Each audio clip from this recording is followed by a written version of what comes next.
আপনি কি জানেন অতিরিক্ত মাসিক রক্তপাত অনেক নারীর রক্ত স্বল্পতার প্রধান কারণ? জি, আপনি ঠিক শুনেছেন। বেশিরভাগ ক্ষেত্রেই দেখা যায় যে মা বোনদের যারা একটু বেশি লক্ষ্য করেন যে দিনে কয়েকবার করে তাদের স্যানিটারি ন্যাপকিন বা প্যাড পরিবর্তন করতে হচ্ছে। এটি যদি লক্ষ্য করেন সেক্ষেত্রে ধারণা করা হয় প্রাথমিকভাবে যে আপনার হেভি মেনস্ট্রুয়াল ব্লিডিং হচ্ছে।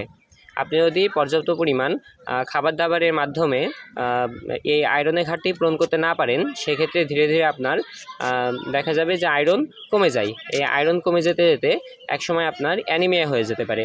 আপনার শরীরের ভিতরে হিমোগ্লোবিন কমে যেতে পারে এবং হিমোগ্লোবিন কমে গেলে পরবর্তীতে রক্ত স্বল্পতায় আপনি পড়তে পারেন। এজন্য আমরা সবসময় বলে থাকি যে পিরিয়ডের সময় আপনি আয়রন সমৃদ্ধ ফুড ইনটেক করবেন, পর্যাপ্ত পরিমাণ আয়রন সমৃদ্ধ খাবার দাবার গ্রহণ করবেন। প্রিয় দর্শক, আপনার কি কখনো মনে হয়েছে যে পিরিয়ডের সময় আপনার অতিরিক্ত মেনস্ট্রুয়াল ব্লিডিং হয়? হ্যাঁ অথবা না, অবশ্যই আমাকে আপনার অভিজ্ঞতা কমেন্ট বক্সে শেয়ার করবেন। সকলে সুস্থ থাকুন, ভালো থাকুন, আমার সাথেই থাকুন। আল্লাহ হাফেজ।